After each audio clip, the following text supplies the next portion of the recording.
মাননীয় চেয়ারম্যান সাহেবের মহোদয়ের কাছে আমরা আহ্বান জানাবো, আমাদের বিদ্যালয়ের সবচেয়ে বড় সমস্যা হলো আমাদের পশ্চিম প্রান্তে যে ওয়ালটি এবং গেটটি।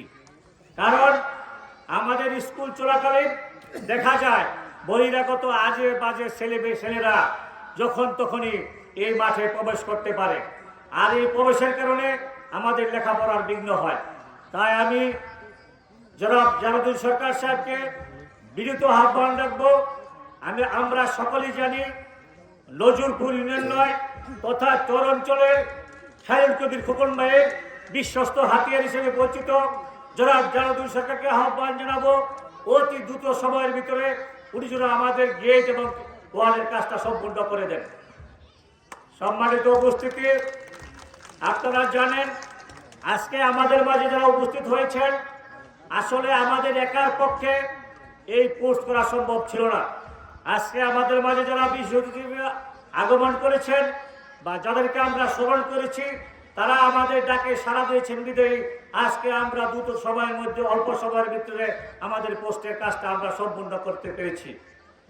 আর বিশেষ করে আমি যারা এখানে অভিভাবক আছেন বা আমাদের এলাকার সুদীজন আছেন তাদের দৃষ্টি আকর্ষণ করে বলবো, বিগত দিনে নোয়াবালিকাজি স্কুল আর বর্তমান নোয়াবালিকাজি স্কুল অনেক ডিফারেন্স। কারণ আপনারা জানেন বিগত দিনে এমন একটা সময় ছিল যেন নোয়াবালিকাজি স্কুলে একটা অববাদ ছিল, যেন লেখাপড়া না করলো, পাস না করলো ক্লাসে উত্তীর্ণ হওয়া যায় এবং ভর্তি হওয়া যায়।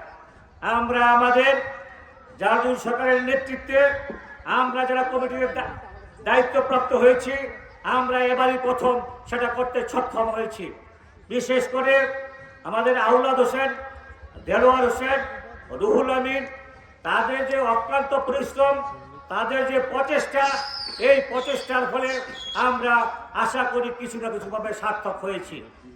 সম্মানিত উপস্থিতি, আমি আমার কথা বর্ধিত করব না। বিশেষ করে আজকে যারা এই অনুষ্ঠানের সভাপতির আসন গ্রহণ করছেন এবং আজকের অনুষ্ঠানে যারা প্রধান মেহমান হিসেবে আগমন করছেন আর আজকের অনুষ্ঠানে যারা প্রধান অতিথি আছেন, আমি তাদের কাছে বিনীত আহ্বান রাখবো আগামী দিনে আমরা যাতে আমাদের ছেলেমেয়েদেরকে নিয়ে আমরা একটা শিক্ষা সভা করতে পারি, উনি যেন আমাদেরকে আশার সঞ্চার যোগায়। কারণ আমাদের শিক্ষার্থীরা আমাদের কথায় কথায় বলে প্রত্যেকটা স্কুলে শিক্ষা সফর হয়, কিন্তু আমরা দীর্ঘদিন যাবৎ আসল জমাট না থাকাকালীন আমরা আমাদের শিক্ষা সফরটি করতে পারি না।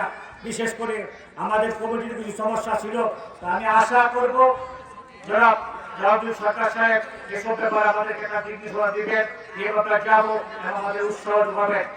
আর বিশেষ করে আপনারা জানেন আজকে বর্তমান প্রেক্ষাপটে আমাদের যে নোয়াবালিকাজি স্কুলে